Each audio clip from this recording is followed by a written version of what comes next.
If you're ready to add reading sheet music to your list of bass skills, then stick around because today, right now, in the next few minutes, you're going to learn to read music. If the dots and the lines and all the stuff on the page seems really weird and foreign to you, that's okay. That's what we're going to fix today. I'm going to make this simple and painless. We're going to start playing and reading music right away. And yes, there's some technical stuff that we're going to learn, but I'll just stop and we'll do that in little bits along the way. This is the very first video in my new series on reading music for bass players. So be sure to please like the video and subscribe to the channel. This tells me that you do want to continue to see more videos like this one and will help you get notified when a new video comes out. This series will focus on both notes and rhythms, so you're getting 2 skills for the price of 1. Each video will have new information and add new skills and offer new challenges. So I hope you enjoy them. Your comments are also very helpful to me. I want to know what works for you and what doesn't, what you like and what you don't. Or you can just drop me a quick thank you and let me know I'm doing a good job. At least I hope I'm doing a good job. So we're going to play through 9 reading exercises today. So be sure to go slow and work through the rough spots. Slow the video down if you need to. Your goal should be to work towards playing through each exercise at a steady tempo, even if it's slower than our target tempo. I'll be playing these at about 120 BPM, but again, if you need to slow it down and just make sure that you're playing it correctly. We're going to keep this simple today. It should only take you about a week, I think, to master these concepts, and then you can move on to the next video in the series. As your reading skills develop, you're going to want to play actual bass lines, and so I've got a bunch of stuff for you to work on my free downloads page linked below, where you can also get your copy of today's exercises and all the exercises for all the videos in the reading series. Most of the bass lines that I have on my downloads page have a tab-free version available, so you can download it with the tab or without the tab. So make sure that you download it without the tab so that you are continuing to work towards being able to read bass clef.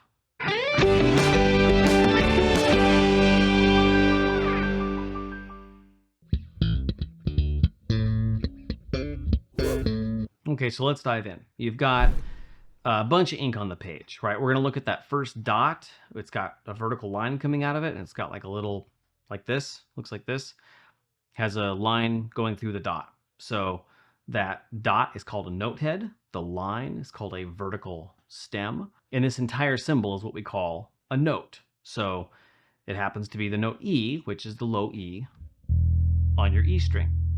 So when you see that symbol that looks like that, the dot, the line, and the line through the dot, you play your E. Simple as that. So in this first little chunk here, we play our E 4 times. 1, 2, 3, and 4. The next section of notes, you see 4 more notes after that. They look a little bit different.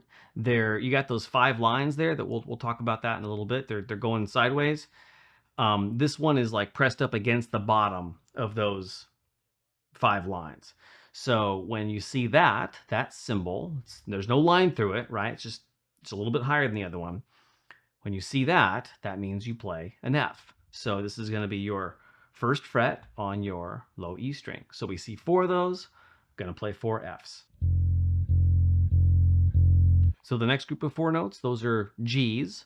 And that's when we see that, we play a G. What we're looking at is that the dot is now pushed up 1 more into that next section of 5 lines. So it's actually that bottom line is going through that dot.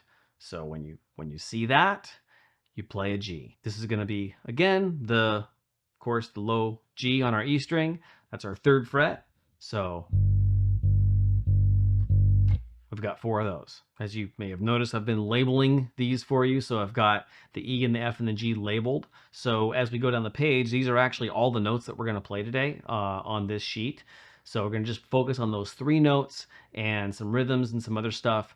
But you can always refer to the top of the page if you forget, which symbol is which.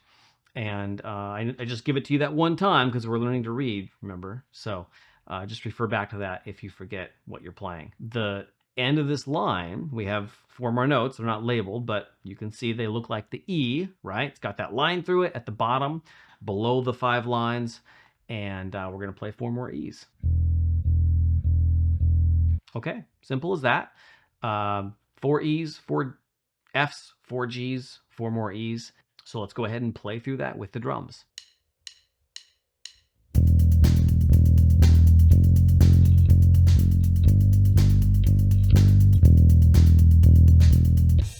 Now, we're not talking about how we know what notes are on the bass today, so I'm just leaving that as a separate topic. I do have a video on that that goes over how you are able to determine, either play a note and determine what note it is, or have someone ask you for a note, or have the page ask you for a note, and you know how to find that note on your instrument. So check out that video. I'm going to post it up here for you, and you can go over that whenever you want to.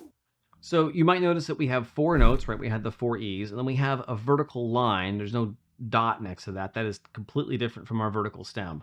That is called a bar line. And the bar line is meant to divide up this whole first line of music. It divides it up into smaller chunks. Those chunks, the space between the bar lines, that's called a bar. It's also called a measure. And people ask me sometimes, what is the difference? There is zero difference. A lot of times in music, we have slight connotation. If you use it this way or this way, a term can mean this thing, or you can use a different term, but it means something slightly different. Bar and measure, exact same thing. So this first line, we've got 4 bars or 4 measures, and each bar or measure has 4 notes in it. So the note that we played, the first note was an E, but we can also call that a quarter note. So the quarter note refers to the rhythm. So in other words, how long do we hold that note out for? And a quarter note is just a name. We don't need to worry about it being a quarter of something. It happens that, yes, it is a quarter of the entire bar, because there's 4 E's in the bar. There's 4 quarter notes. 4 quarters make a whole, but that's not always the case. Sometimes you could have 3 quarter notes in a bar in other circumstances. So we don't need to worry about that it's called a quarter note. We can call it Fred. I don't care what we call it. It's not Fred, I am. Only joking. I am Fred. We distinguish it by seeing this, again, the solid note head, the black dot, and the vertical line. If it looks anything other than that, it's not a quarter note. I want to look at the time signature as well, which again, we're not going to go super deep into. I've got a video that thoroughly covers time signatures, so I'll put that up there for you if you want to get more into that. But you've probably heard 4/4 time. You probably know this is in 4/4 time. You'll see the time signature at the very beginning of this entire page, which is typical. You're not going to see it on every single line. They give it to you once, and that's it. So to make a long story short, what the time signature does is it tells us how many notes we should expect in each measure and what the value of each note is. So 4/4 means we're going to have 4 quarter notes. And the value means that it's a beat. So as you feel a pulse going, right, that's the beat of the music. And of course, as you guessed, I've got a video on beats, upbeats and downbeats and different types of beats. But for now, the quarter note gets the beat. So whatever the pulse is, that's going to be 1 pulse, 1 beat is equal to 1 quarter note. And we should have 4 of those in our 4/4 measure, or in any measure that is in 4/4 time. So to summarize, the quarter note is a solid note head with a vertical stem. It gets a value of 1 beat in our current time signature. And so you feel the beat. If the beat's right there, you play a quarter note for each one of those. On our next exercise, exercise 2, we see an E again. We know it's an E because it's below those 5 horizontal lines, and it's got that line through it, so it's got the same kind of looking thing. It looks like the E's that we saw before, but doesn't have a solid note head. This is what we call an empty note head, and you'll notice there's only 2 of them per measure, so we're going to call this a half note. The value of the half note is going to be 2 beats. So whatever your pulse is, if you're right here, you're going to hit the half note on the first beat.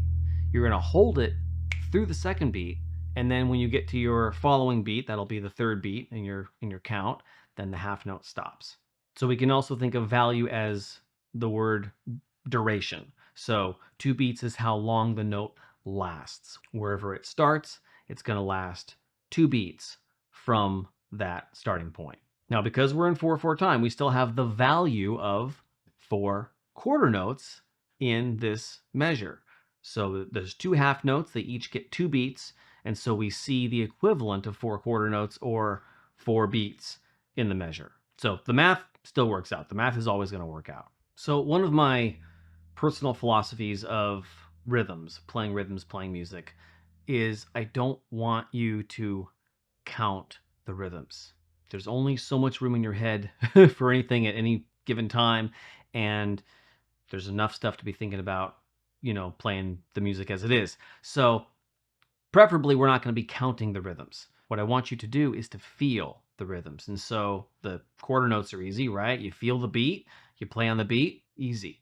So the half notes, I want to make sure that you're checking in with that beat and feeling that beat as it's going by. So if my beat's right here, I'm going to play the note and I'm going to feel the next beat. If I'm going to play another half note, I'll play the next note and then I'll feel that next beat. So you keep the pulse going.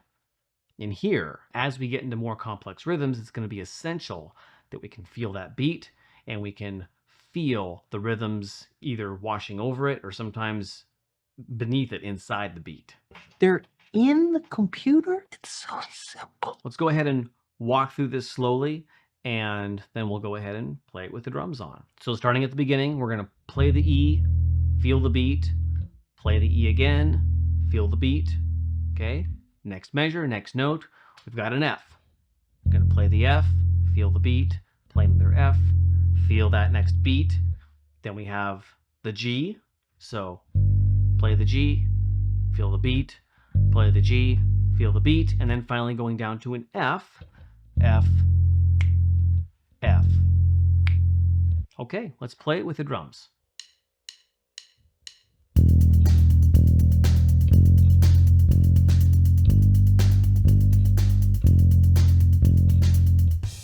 Okay, this next one's pretty simple, not really any new concepts here. Same 3 notes, same 2 rhythms, half notes and quarter notes.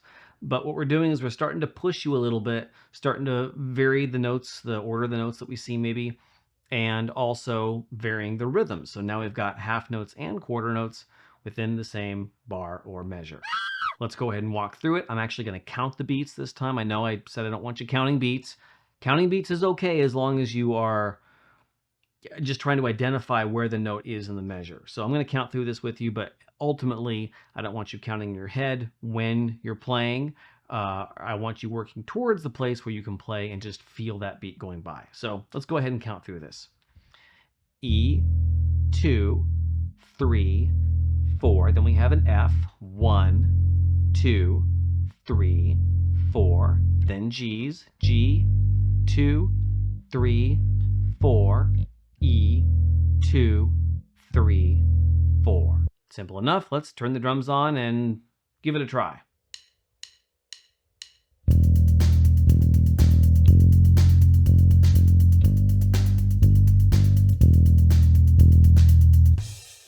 Okay, exercise 4. We're seeing a lot of the same stuff, just rearranged again this time. So we're going to just jump in. We're going to walk through it slowly and then turn the drums on and give it another try. Starting with G's, we've got G, G, G, hold, feel the beat. F's, F, F, F, hold for the beat. G, hold for the beat. G, hold for the beat. E, E, E, and hold for that last beat.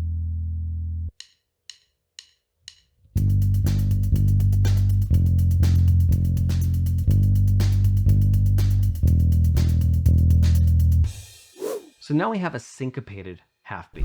Big, crazy music word, right? Syncopation just means, or syncopated just means off. So I think of it as out of sync. So before we had kind of like bum, bum, bum, bum, bum, bum, or some sort of variation of that. Now the half note has been moved over by a beat and it's sort of surrounded by quarter notes, right? So it's just a little off from where it was. This could be surprisingly challenging, or it could be easy for you. So if it's challenging, go slow, work through it. Make sure you're getting the right note at the right time. And if it's not so challenging, then great, play through it and move on.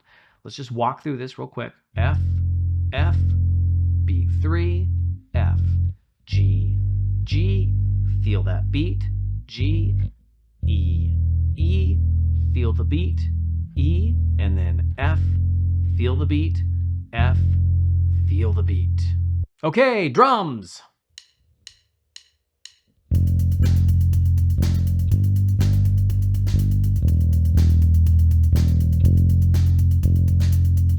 Exercise 6. Now we have 2 notes per bar, and I'll use the term pitch here. So, you know, the very first exercise we played, we had 4 notes, right? But they were all the same pitch. We had 4 quarter notes, but each one of those notes was an E. So up until now, we've only had 1 pitch, so 1 note ringing out, even if we're hitting it multiple times, 1 pitch per measure. So now we're going to push that forward a little bit and ask you to play 2 different pitches in each measure. Let's walk through it. I've got 2 G's, I've got 2 F's, I've got 2 G's, and then 2 E's. 2 G's, 2 F's, just like the first bar, 2 E's, G, feel the beat, and then stop the note. And drums.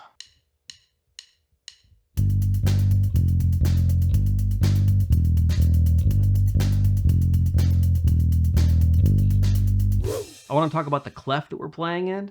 So you may have heard me or someone else talk about bass clef or treble clef. You can read any clef you want to, but typically when we read music for bass, it's going to be written on bass clef. You might see some other music that's written in treble clef, or the bass might be written in treble clef, or you can read music that's written in treble clef that's not meant for the bass, right? But our clef is going to be bass. The clef just assigns notes.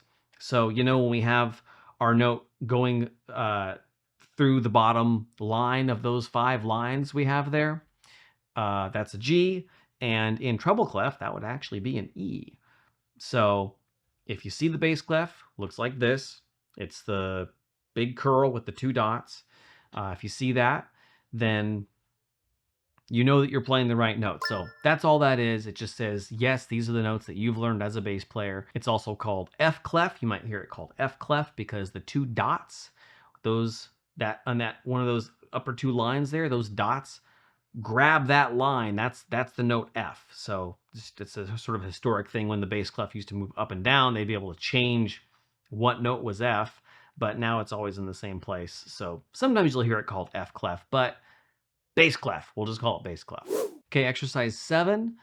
Again, I'm just pushing you forward a little bit. I'm asking a little bit more of you, making your reading skills take a little bit of a leap forward with having 3 different pitches per bar. So let's walk through this real quick. Then we'll toss in the drums and we'll see how we do. Okay, I've got 2 G's, an F, and an E, back up to F, down to E, and then 2 F's. I go to G, down to F, down to E, up to F, up to G, down to E, and then an E, half note, hold for a beat, stop the note, end of the line, simple as that.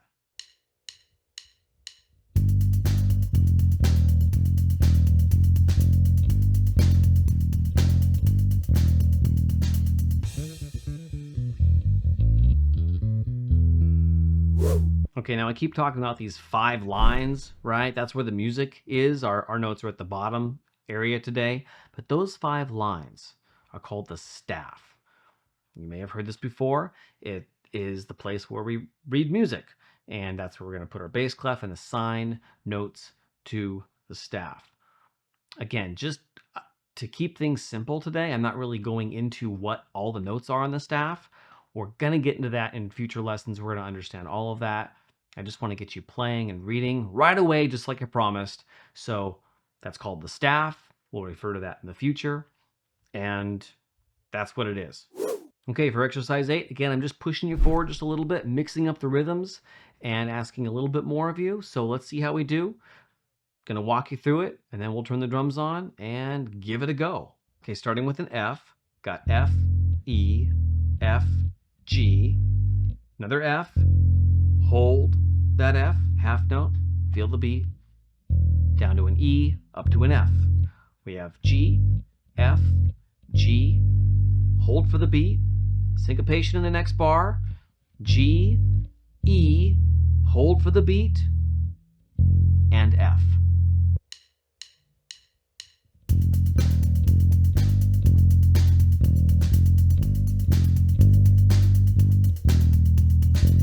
Another term that I want to introduce you today is ledger lines. So we have the 5 lines that are the staff. Well, our note E, our friend E, goes below that, right? The F is right below the staff, but the E goes even further down. And so as we assign notes to these different lines and even the spaces between the lines, which we'll get into later, as we assign those and we run out of room coming down below the staff, we just add in more lines. And so that little line going through the solid note head of your quarter note E or the empty note head of your half note E, that's called a ledger line. And it just means that we're drawing in extra lines. Okay, exercise 9. This one's gonna switch it up as much as possible. Lots of different rhythms, notes all over the place. And so just sort of, again, pushing you to the limit of what we've done today. This one's 2 lines, right? You got 4 bars, and we go down to a second line and play 4 more bars. Now you know that, you know it's 2 lines because I have these little headings here, exercise 1, exercise 2. But there's something else that's telling us. If you look at the end of the first line, the very last bar line looks different than the last bar lines of all of the other lines. So the other exercises had a thick bar line and a thin bar line together. And this is called a fine bar line. I think that's Italian because for some reason a lot of music terms are in Italian. come te ha insegnato a parlare l'italiano. And that just means end. It means the end. So usually if you're playing a whole song, you're just going to see that as the very last thing that you see, the fine bar line. Here we're playing exercises, so they end fairly quickly, and so we see more fine bar lines than we normally would on a page. So play through the first line, go through the second line, fine bar line. That means we're done, and we're done. I'm not going to walk through this one. I'm just going to jump right in with the drums because we've seen it all. You know what you're doing. Let's just see how you do. Now, if you want to jump in and play along and you don't quite make it, you know, you're not quite hitting the right notes at the right time, that's okay. Slow it down or pause the video. Don't turn it off because I want you to watch more. But pause the video and go through it at your own pace. Turn it back on, maybe a little bit slower, and work up to speed.